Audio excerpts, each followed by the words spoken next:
Fala pessoal, beleza? Agora eu vou mostrar para vocês, depois de ter mostrado sobre os modos de transferência de calor, falar sobre os modos de transferência de energia com trabalho. Trabalho, a definição de trabalho, né, como a gente vê lá de Física 1, como a gente conhece, ela está associada a uma força aplicada ao longo de uma certa distância, mas a definição de trabalho em termodinâmica é mais ampla. Trabalho em termodinâmica é o seguinte, vamos ler essa parte. Trabalho é realizado por um sistema sobre os seus arredores, se o único efeito em tudo que é externo ao sistema puder ter sido a elevação de um peso. O que isso quer dizer? Quer dizer que o trabalho não é só necessariamente uma força executando sobre uma certa superfície, por exemplo, empurrando algo.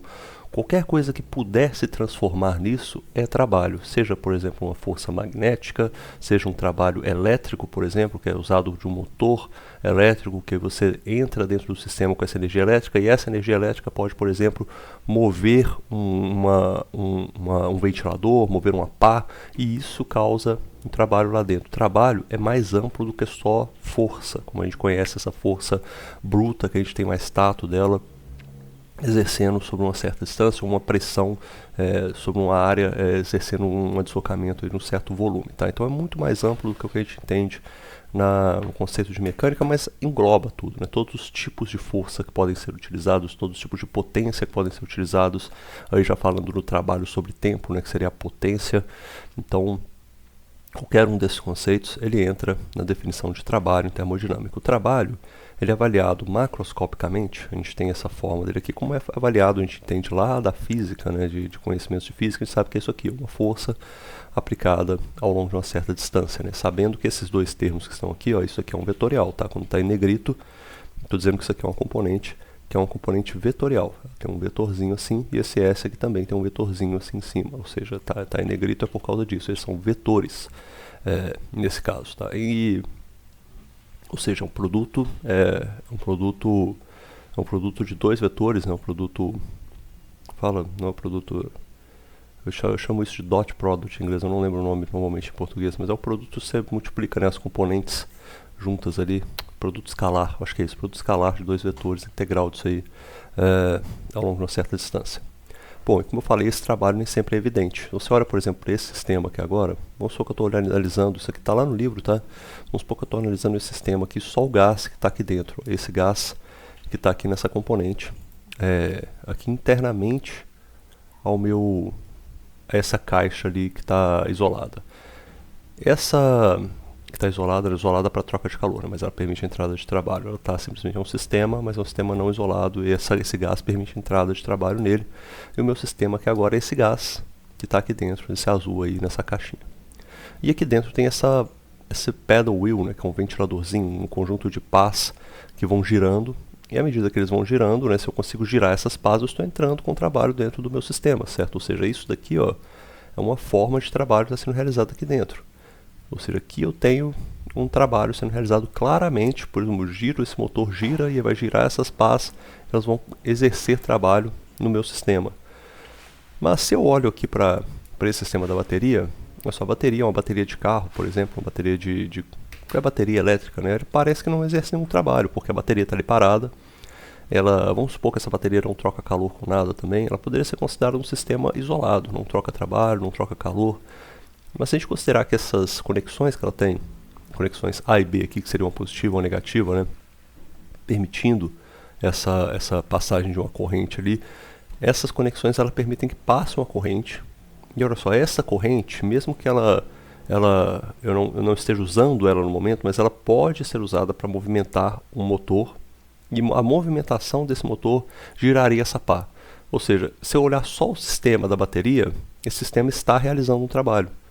É estranho, né? Parece porque o sistema não está necessariamente empurrando nenhuma fronteira, exercendo nenhuma pressão, nada.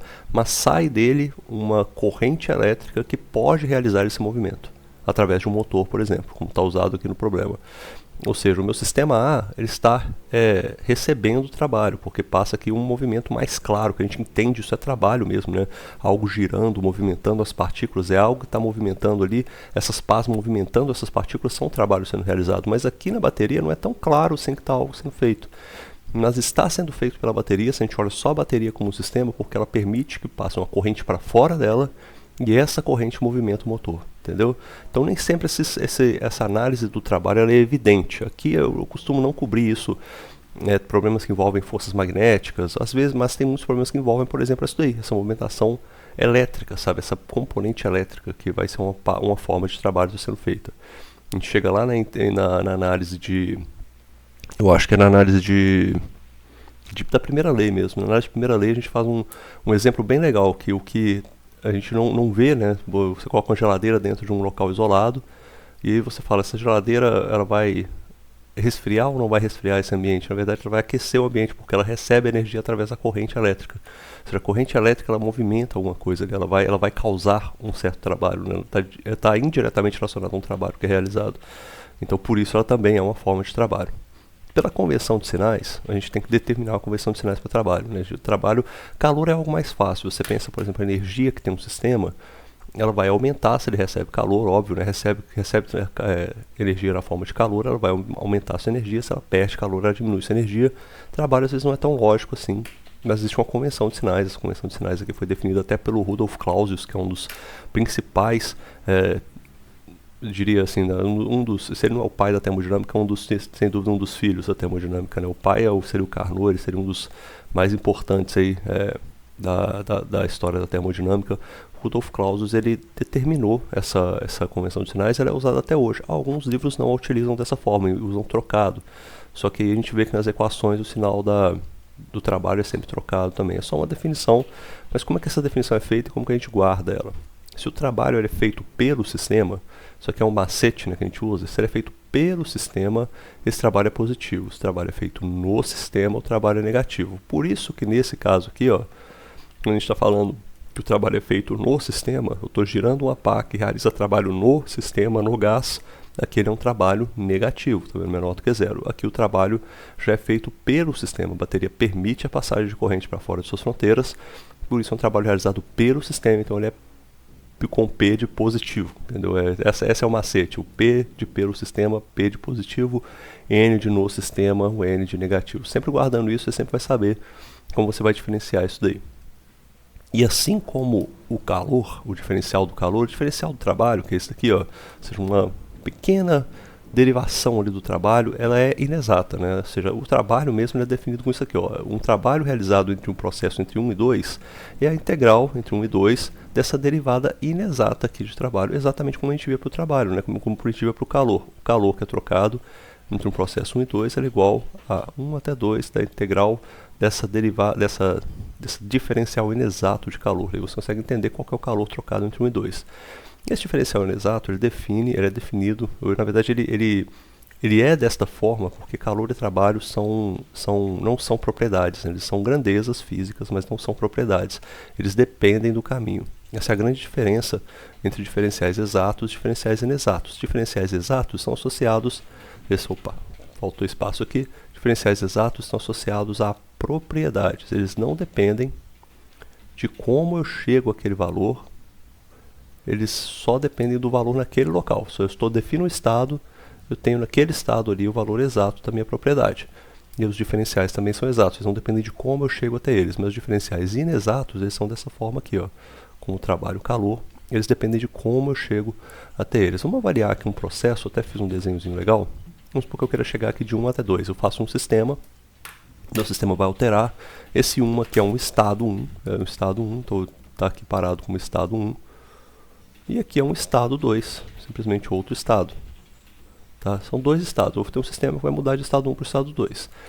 Se eu quero saber qual é o volume que eu tenho, por exemplo, entre 1 e 2, qual que é esse volume que eu vou ter, é só pegar o diferencial, aqui o meu diferencial aqui de entre 1 e 2, eu pego os valores que vão ser necessariamente, né, o volume no caso que seria o que? O volume em 2 menos o volume em 1. Eu calculo isso aí exatamente, eu tenho qual que é a minha variação de volume que eu tive nesse pedaço, né? Então não tem muito problema para eu calcular ali essa propriedade. Eu só preciso saber qual que é o meu estado 1, meu estado 2, eu sei que o meu volume, essa variação de volume que eu tenho entre 1 e 2 é justamente essa integral, que é definida a integral a partir das propriedades que eu tenho entre 1 e 2. Eu não preciso saber qual que é o caminho que foi trilhado.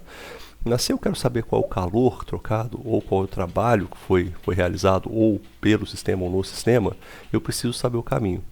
que isso aqui quer dizer? Se eu chego de 1 para 2, como o volume 1 e o volume 2 são propriedades, para qualquer um desses caminhos que eu estou trilhando, seja o caminho verde, seja o caminho azul, seja o caminho magenta, todos eles vão chegar no volume 2. Ou seja, a minha variação de volume entre 1 e 2 ela é exata. Eu vou ter exatamente essas propriedades definidas em 1 e 2, vamos falar, olha, a variação é sempre a mesma.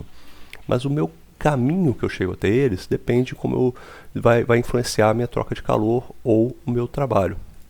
Ou seja, eu posso ir aqui para o caminho verde, eu vou ter uma certa troca de calor e um certo trabalho.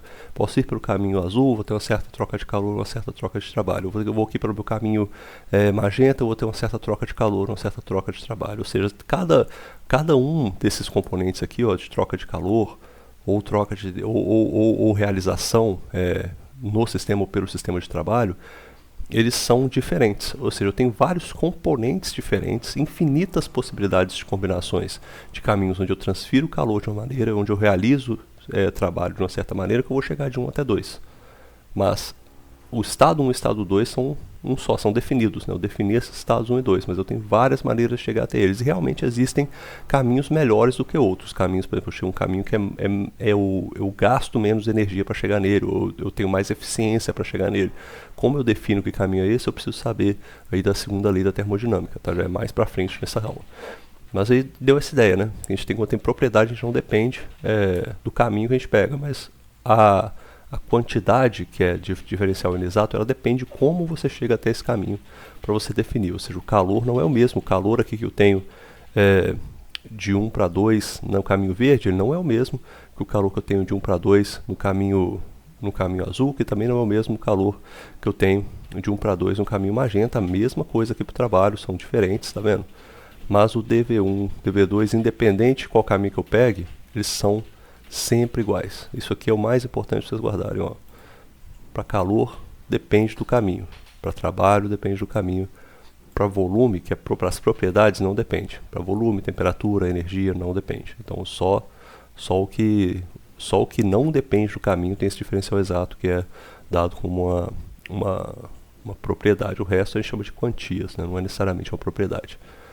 Ou grandezas físicas, né? O trabalho que a gente mais trabalha mesmo assim nas aulas de termodinâmica é esse trabalho de compressão e expansão, que a gente já viu até essa derivação, né? Quando fala por que a gente sai dessa força igual a dessa fórmula que a gente entende de trabalho, que é a mais usual, que é essa de W é igual a integral de 1 a 2 de, sei lá, a força, produto escalar com esse diferencial de distância, né, de caminho. Como é que a gente sai disso aqui para chegar até nessa formulação aqui de pressão-volume, né? Isso aí a gente já viu, já entendeu, é mais ou menos uma multiplicação de área, em cima e embaixo a gente chega nessa formulação. Já foi visto lá onde a gente falou das primeiras aulas, a gente fala dos conceitos fundamentais, define pressão, né? A gente chega e explica o que é o PV, que o PV é um trabalho assim com uma força vezes a distância. Nós vamos entender como é que isso daí funciona, né? Se a gente olha muito gráficos, tipo de gráfico, a gente olha muito esse gráfico PV. A gente já mostrou ele aqui várias vezes, esse diagrama PV, que ele é um diagrama que você tem, por exemplo, quando você está aquecendo, né, um fluido aqui. Agora eu estou aquecendo o fluido, e à medida que eu vou aquecendo esse fluido, eu vou para manter a temperatura constante, ele vai ganhando energia, eu vou tirando pezinhos de cima dele. Ou seja, dessa maneira aqui eu mantenho a temperatura constante, porque eu vou tirando pesos infinitesimalmente, né? Até tem um desenho aqui embaixo que me mostra isso, olha só. Eu vou, à medida que eu vou jogando calor para dentro do meu sistema, eu vou retirando incrementos de peso em cima desse pistão, porque daí eu vou reduzindo a pressão dele, e à medida que eu vou reduzindo a pressão, a temperatura vai sempre se mantendo constante, porque é um processo feito incrementalmente. Isso aí na realidade, é virtualmente impossível da gente fazer, né? A gente consegue fazer um negócio desse assim eu nem sei, eu nem consigo imaginar isso sendo feito. Talvez tenha que ter uma máquina de controle, sei lá, para fazer isso. Eu não consigo pensar numa coisa dessa. Talvez seja mais simples do que eu estou pensando, talvez eu esteja complicando também. Mas a ideia disso aqui, ó, é que você pode olhar num diagrama como esse, um diagrama pressão-volume, você pode entender qual que é o seu trabalho, porque o trabalho é simplesmente isso aqui, ó, é justamente a integral que você tem de um volume 1 até um volume 2 da pressão, o caminho da pressão que é feito ao longo de uma variação de volume. E como é que eu defino isso aqui? Olha, nesse caminho aqui, ó, nessa parte pelo menos, é fácil de definir, né? Eu consigo buscar, por exemplo, os meus volumes de líquido saturado e o meu volume específico de vapor saturado, por exemplo. E aí eu consigo entender qual que é essa variação aí de volumes. Eu sei qual que é a pressão, porque a pressão aqui é a pressão de saturação, certo? Então eu consigo definir aqui, por exemplo, esse trabalho, pelo menos o trabalho que ele faz até chegar no vapor saturado, eu sei. E essa parte aqui agora? Essa parte é um pouco mais complexa, né? Eu precisaria de um modelo, alguma função que me desse pressão e volume, por exemplo, que me desse uma relação de pressão e volume. Para esta parte aqui, ó, é uma relação um pouco mais complexa e às vezes é definido de alguma forma, né? Pode ser um processo politrópico, por exemplo, falar que PV elevado a 1,2 é igual a constante, por exemplo, ou 1,4, 1,6 ou 2, qualquer coisa dessas, né? E aí a gente veria um processo ser um processo politrópico. É uma das maneiras de modelar esse tipo de processo, mas às vezes não se tem esse valor, fica mais difícil a gente trabalhar com ele, né? E se não tiver nenhum valor de base, você pode fazer uma aproximação linear, se for uma distância pequena, ou ir fazendo pequenas aproximações, somando, integrando numericamente ali. É uma outra maneira de você calcular esse trabalho. Você pode dividir isso aqui, por exemplo, em vários pedacinhos, né? Você pode fazer isso aqui, ó. Quebrar isso daqui em vários pequenos pedaços e fazer integrais, né? Você fazer integral aqui nessa parte, vai fazer integral aqui, ou seja, você vai meio cobrindo essa área aqui até você encontrar qual que é o seu trabalho aproximado total. É um dos jeitos de fazer, tá? Não é impossível de calcular esse trabalho, não. Se você vai, por exemplo, de uma região de líquido saturado até uma região onde vai vapor superaquecido, você consegue calcular também. É uma possibilidade. Mas o que fica, na verdade, para essa definição aqui pra gente é essa definição aqui, ó, de que o trabalho para o diagrama PV é muito fácil identificado, né?